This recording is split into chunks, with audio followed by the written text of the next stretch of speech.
Podsters, we're back. Happy September. It is September.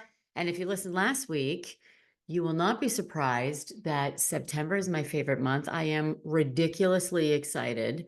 One of my favorite things is waking up in the morning and putting on a sweatshirt with a pair of shorts. And then later in the day, it gets really hot. So today, Podsters, in New England on the Cape, the temperature varied 25 degrees from wake up to the middle of the day, 25 degrees.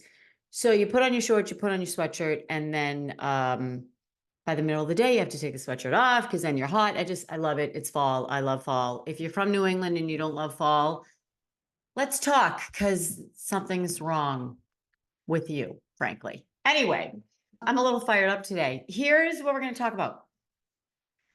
This is how this goes. So if you've been here a while, you know that when I get an idea for a podcast, I write it down, I think about it, whatever. I write it down and I'm like, okay, whatever, I'll think about it. And then all of a sudden that topic keeps showing up places. Is it confirmation bias? Perhaps. Confirmation bias is when you have a belief and then your subconscious mind pulls in data, people, situations, all kinds of stuff to support that belief.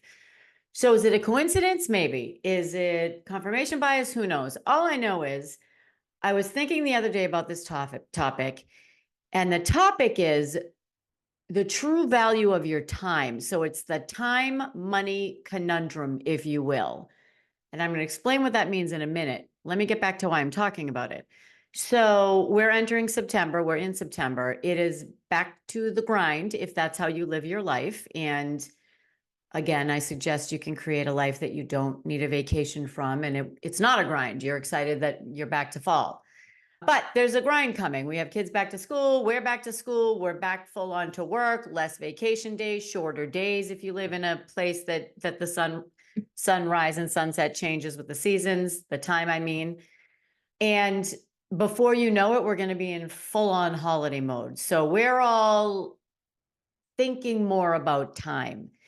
And that's what got me thinking about this time versus money situation. And then yesterday, I was talking to a friend, and I know she listens to this podcast, and she knows I'm talking about her. And very casually, she said to me, "Yeah, I said, how are you doing?" She said, I'm a little tired. I'm a little burnt out, whatever." And I said, "Okay, well, blah, blah, blah." And then she said, I'm going to negotiate some more time when I negotiate my contract this year, my salary, my work contract. And I said, "Well, that's interesting. I have never had anybody tell me that without telling me that they're going to also negotiate their salary." And she thought about it a second. She goes, "Yeah, no, I don't need more money. I need more time." So a couple of things. And I just kind of smiled and laughed and we talked about it. And I said, I was just thinking about that myself. Of course, I would imagine everybody wants more money, or most people want more money. At a certain point, or where you are in your life, or the ebb and flow of this continuum that I'm going to talk about today, one becomes more important than the other. So either time is more important to you or money is more important to you. And this will vary and it will fluctuate and it will ebb and flow throughout your whole life. This person that I was speaking with, she's established in her career and her values are her values. And she's like, "Yeah, no, because I said to her, why don't you negotiate your salary too?" She's like, "No, I don't. I want more time, not more money." And I'm like, okay, that's a sign we got to talk about time versus money. So we're getting back to reality. Here's what I want to say. Through different phases in your life, you'll either have more money or more time. Ideally, eventually you get to the point where you have plenty of both. So when I think about retirement, that's what I think about. You're comfortable. You don't have to work anymore. Somehow you have money coming in, or you had savings, or whatever the case is. So you have plenty of money. And because you're retired, you also have plenty of time. That to me is fantastic. But not everybody gets to live that way. And I know that. So to me, that's my goal. That's my goal. When I retire, I want to have time and I want to have money so that I can enjoy my retirement. I say that knowing that I come from a place of privilege that some other people don't have, many other people don't have. Some people work their whole lives until they drop. So I want to be mindful of that and recognize that. but I digress. My point is, so when you're first starting out, let's talk about when you're first starting out to kind of play this out. When I first started my business, I had more time than money. This is my business, not my career. And I'm going to get to your corporate career in a minute. When I first started my business, I had more time than money. So I valued the money more, and I did what I could do to earn money and save money. The trade-off there was I had less time because I was using my time to save the money, and that's okay. I would do a lot of the administrative functions in the business myself. I did all of it. I did all the administrative stuff. I did all the contracts. I did all of my social media. I did, when I started my podcast, I did it all myself. And there's a great value in being able to do what anyone else on your team can do. And I think that's definitely the way to lead. Oftentimes, when I had a large team, I would want to know their jobs so that if anything happened to them, I would be able to step in and do it. And also because I wanted to know what they were going through, and I wanted to know what was important to them. Anyway, my point is, if I lose someone, if my wonderful administrative assistant, who is a rock star, and I hope she's listening, if she were to ever say, you know what, Nancy, I'm not doing this anymore, I would have to do those tasks. So my point is, in the beginning, you have more time than money. So you spend your time trying to make the money. Then as I built my business, I got more and more gigs. I got more and more inquiries. I had more and more revenue coming in. I spent time planning, preparing, and delivering these keynotes and the projects and the programs. So I began to have less time. I had more money because there was money coming in, but I had less time. And that's the ebb and flow. And as your business ebbs and flows, you might find yourself with more time. Therefore, you're doing more and spending less on outsourcing or employees, or, maybe you pay to market something, but you have more time. So you're just going to do that yourself, whatever the case may be. Ebbs and flows. And it's a little dance that we all do. So let's talk about in your corporate career. So when I was in global sales, I was flying all over the world, and I had a fantastic job. I was making great money. I traveled a lot and I loved it. The but there is that I had very, very little time because I was always on a plane, always in another city, very little time for myself. And so the precious time that I had, I wanted to save it. I wanted to use it or enjoy it and try to find more of it. So it's fascinating, Podsters. Even though people know I'm recording my podcast, they choose to unload the dishwasher as I'm loading it. So I'm back. You probably didn't even know I was gone, but I had to handle a little background sound and situation. So very little time for myself. So I needed to try to find more time and get more time. So how did I do that? I traded my money for time, such as, and I am not ashamed to say this, I'm a little maybe ashamed, but I'm really not actually. So I would have a laundry service. So I would drop my clothes off, bags of clothes, not dry cleaning, laundry, sheets, all that stuff, because I legit had no time. I was on back-to-back flights. It was nuts. And I didn't want to spend my time doing laundry. If I had 8 hours where I was home, I did not want to spend those 8 hours doing laundry. So I would outsource that laundry service. Ubers is a great example. And think about this. If you have more time than money, you'll probably walk. When I lived in Chicago, I walked a lot. And it was because I loved walking, but it was also, I didn't have as much money. So if it was, if it was like a, I don't know, half a mile walk or a mile walk, I'm like, yeah, you know what? I'll save my money. I'll walk. Right.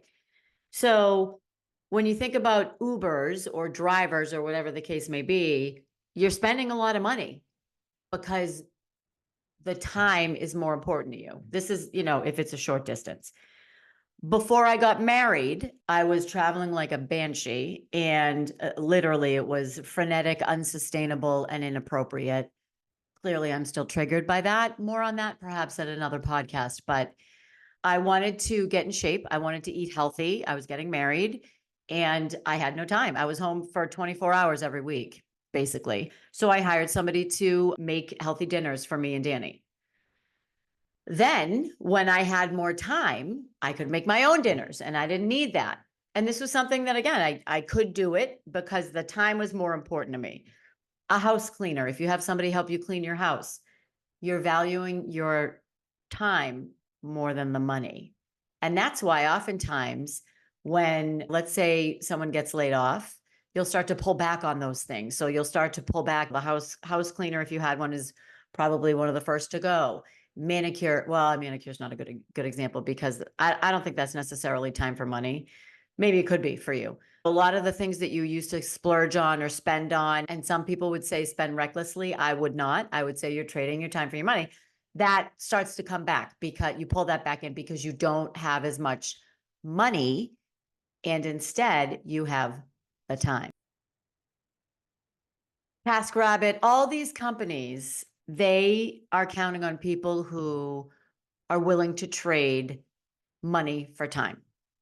Okay, so, let me give you another example. This is a good one. I think this is a good one. So I live in Truro, Massachusetts, and the next town over is Provincetown. And Provincetown has a lot of people, and some of the people are very, very wealthy, some are not.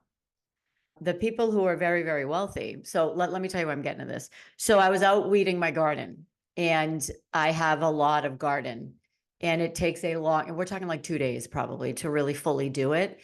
And I was out there and ironically, the man who helps me weed my garden was driving by. So I started talking to him. He goes, "What are you doing?" I said, "I'm weeding my garden. I have the time. I might as well," because I did. He told me that there are some people there who, in this town next door, every week they pay someone to come and weed their garden every week. That's a lot of money. That's probably, I want to say it's probably $400 a week, maybe. I think I'm making that up. I mean, that's what I would imagine, maybe a little less. So $400 a week, think about that. $1,600 a month. Let's times that out, guys. So that's over $10,000 a year for somebody to not only weed their garden, like this guy wanted them to pull the weeds up in their driveway. And I'm like, woo! So this guy had plenty of money. He might have had plenty of time too, but he was trading time for money. Okay. So as I mentioned, when you find yourself having more time and less money, you insource what you might have outsourced before: admin tasks, social media, home projects, laundry, dry cleaning, driving yourself versus Ubering, or walking versus any of those. Again, this was big for me when I was younger. I was living paycheck to paycheck. I wouldn't hop in a cab. I'd be like, no, I'm going to walk. And sometimes it was like, sometimes it was significant and probably not smart. And it ebbs and flows. So I want to talk about women who work in the home. And I mean women who work in the home, not work from home. Their work is managing their home, which is significant, and it's a significant time investment. And I want to talk about this borderline scandalous situation, and then I'm gonna come back to when you're in business for yourself and the value of your time. Okay. So I don't know if do you remember the wife bonus scandal of 2015? So I remember at the time I heard about this and I'm like, are you actually serious? So I'm gonna summarize this in the world according to Nancy. So this was some women who were in New York. I believe they were living in the Hamptons, or they were Hamptons people. And the women, many of whom were former, big time executives, met their husbands, married their husbands, most of them on Wall Street or hedge funds or whatever. And they chose to leave the workforce and stay home and manage the home, or the homes in this case. And they negotiated wife bonuses with their husbands. And what that meant was, okay, I'm stepping out of work. I'm going to dedicate my time here, and we're going to put a value on my time. So it wasn't a salary. It was, listen, you just got a massive bonus. So let's say one of these hedge fund guys got $1 million bonus. I'm just making that up. They would say, I want a quarter of that because I sacrificed my time. You got your time to then go make money. So does it not make sense that I should have some of that money? And at the time, I remember I was like, you got to be kidding me. These women are sitting around in the Hamptons and really this is what they're doing. And then I thought about it. I thought about it then, and I just kind of moved on. Like they were going to make it a movie. There was a book about it. I don't think they ever did that. And by the way, there were measurements for this bonus. Like they had to meet certain criteria, which that okay. So we're not going to go there. Anyway, my point is, and it was very controversial. My point is this, Podsters. I was thinking about it in relation to this podcast and this topic, and I was thinking, and I'm like, well, you know what? And keep the controversy aside. With the controversy aside about, listen, it's a partnership. Yes, it is. Joint checking accounts, forget it. Like, okay, there's all these different points of view, and those are all that I think most of those views are valid. I'm talking about the trade-off, the bonus, right? And as I was getting ready for this podcast episode, I was thinking to myself, I'm like, well, why not? Like I left my big corporate job where I was making a ton of money to work at home and make your life easier and make it so that you can focus on work. Why should I get some of that? I don't know. What do you think, Podsters? I'm going to put a question. If you're listening on Spotify, there's a question and answer section. I'm going to put this question in the Spotify. Tell me what you think. I don't know. I mean, at the time I thought it was absurd.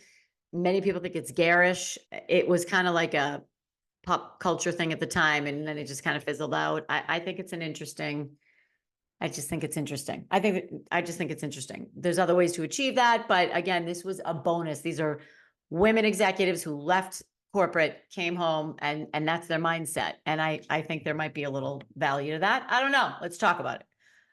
Okay, so let's take a look at this time versus money and how you are valuing your time and money.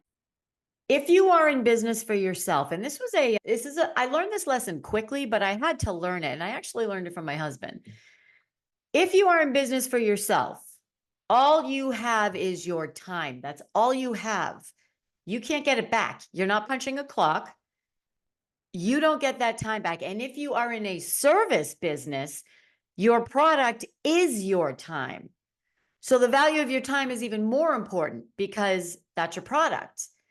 So when you're looking at your pricing and when you're thinking about how to price a program or an hourly consulting rate or one of your offerings or a book or, whatever you're looking at pricing, think about your time and how much time went into that. I'm going to give you an example. There's a saying out there with consultants that you're not paying me for the hour of my work. You're paying me for the 30 years of experience that it took me to get to the point where I could be an expert on this, which is true. What I'm saying is, let's say it's a training gig, okay? It's not the hour of training. It's the time to prepare the training, to create the materials, to pull the materials together. Sometimes it can take me a week or two to pull together a worthwhile training program. And I train mostly in sales, and I was in sales for 25 years. Doesn't matter. So it's not the 4-hour workshop. It's the time that went into the workshop. It's traveling. Think about this. So I'm a public speaker. Let's say I travel to Chicago. I live in Boston to do a 1-hour. Let's say I'm traveling to the West Coast to do a 1-hour keynote. It happens all the time. So I get on a plane. It takes me 6 to 7 hours to get there. So that day's gone. That day's gone. Now I'm going to get to how you could actually be working, but I'm going to get to that in a minute. The day back is gone. So now that's 2 days. The day I do it is gone. So that's kind of like 2.5 days. Okay. So that's 2.5 days that I could have been billing full price. And I'm not, because I'm doing this gig. So I'm not going to get in the nitty gritty. Some speakers charge for travel, some don't, some charge half. Some, it varies. And, we can peel the curtain back on that on another episode, because I think it's important that people understand how that works. And I always educate my clients about my preference and why it's my preference. But anyway, so it's not the 1 hour. So when I charge the thousands of dollars, multiple thousands of dollars for the 1-hour gig, it's not just the hour. I'm rolling everything into that. So it's my time to get there. It's my time to get back. It's my time to prepare the keynote. It's the level of customization. If it's a standard keynote and I don't have to customize it, that impacts the pricing. If they want something customized, they want me to take this out. They want me to address, this, they want me to meet with their CEO prior to make sure that, that I'm carrying through the themes. I love doing all that. It's more time, and that impacts the pricing. So your time is your currency if you're in business for yourself. Actually, your time is your currency it doesn't matter who you are. So when you're in a service business, it is all you have. So be rigorous with your time, how you protect it, and the value you place on it. So let's say you're working for someone else. This is easy to figure out. What's your salary divided by the number of weeks that you work, the number of weeks per year, number of hours in the week. Boom, there's your hourly wage. Here's what I would ask. If you're salaried, are you working 40 hours? Are you working 50 hours? How many hours are you working? Are you traveling? Are you traveling during work hours, or are you traveling on weekends? Or are you traveling at night? Are you taking a red eye to get back home in time to see your kids? Do you get that time back? How do you get that time back? Some companies consider this with their travel policies. They say, listen, if you need to be on the road for a day and a half to get to a conference and back, you take that time the following week. Some companies, they don't. They consider it, listen, that it comes with the job, or figure it out. That is something that's very important to ask when you're looking at a company and you're looking at their culture. What does it look like? Because the quickest way to burn out is to go back to back to back on trips and not take your comp time or not take time for yourself, because there isn't time, because you traveled over a weekend while everybody else is back at work on Monday, and what you can't fall behind. Think about the value of your time. If you're not taking that time back, that's on you. I think the perfect example of this is if you are hourly and you get overtime, or you're working overtime or time and a half or holiday time. Think about a police officer in a detail. Oftentimes they get a lot of money. They got more money for details. They get a premium for details, probably because they're working overtime. I don't know the nuts and bolts of it, but they do. Some like to do them and some don't. So the ones who don't do the details are valuing their time more than they're valuing the money. So the younger ones, let's say, who take all the details they can get, they want to build up the money and the money and the money, and they're willing to sacrifice the time. So Podsters, why am I coming in here talking to you about this on this Labor Day week? Well, it's simple. Summer's over. The free spirit, slowness of summer is coming to an end. And we're about to hit it. I mean, we're going to hit it very soon. I think after this week, everybody's just full swing. So when you're making commitments, think about the value of your time. And this is, the ultimate value of your time. When you are pricing programs, think about the value of your time. When you are negotiating your salary, think about the value of your time. How much time are we really talking about here? When you are short on time and instead you have plenty of money, how can you get some of that time back? How can you buy some of that time back?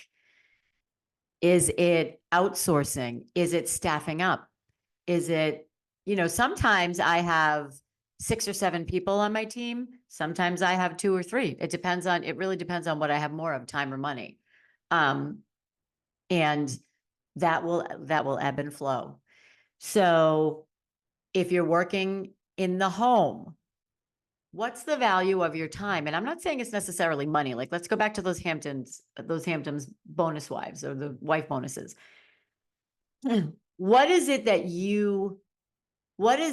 will make you feel like your time is valued? Because I know there are a lot of moms and a lot of women at home who listen to this podcast. I see you. I know you're listening. This does apply to you. What is it that you want to trade for that time? And I know that sounds very clinical, but that's okay. This is a podcast about how to unmute yourself and speak up, to stand out. So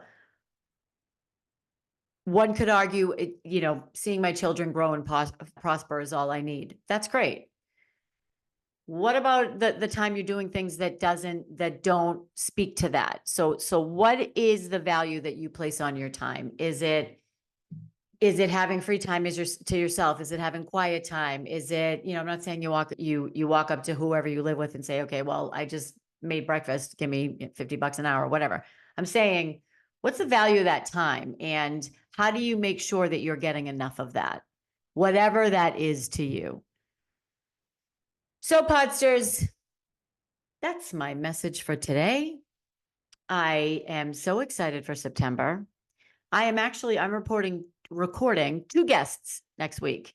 2 guests, which are going to be locked and loaded, probably late September, early October. We have an all-star lineup coming the rest of the fall. I am ridiculously excited to savor September. I'm going to be coming back here and talking more about how we can just really continue to enjoy where we are and savor where we are. I have a really great newsletter coming up about that. If you are not already in my email community, get on that list. It's free. There's a link in the show notes.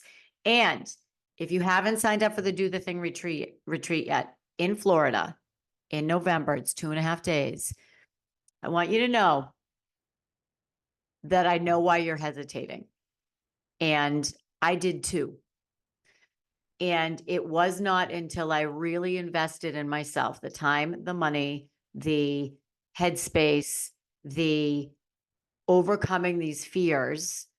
It wasn't until I actually did that and made that conscious decision that I was able to really level up and get to where I knew I wanted to be. You're not going to do it on your own. And this retreat is the perfect opportunity. 2.5 days, one-on-one coaching, group coaching, beautiful environment in Florida, 4 other powerhouse women. I mean, it's going to be off the rails. I still have a couple of spots open. Click on the application in the show notes. Let's talk. We'll just get on the phone and we'll talk about it because I want to make sure it's a good fit for you. So with that, Podsters, I give you the peace out and I will see you next week.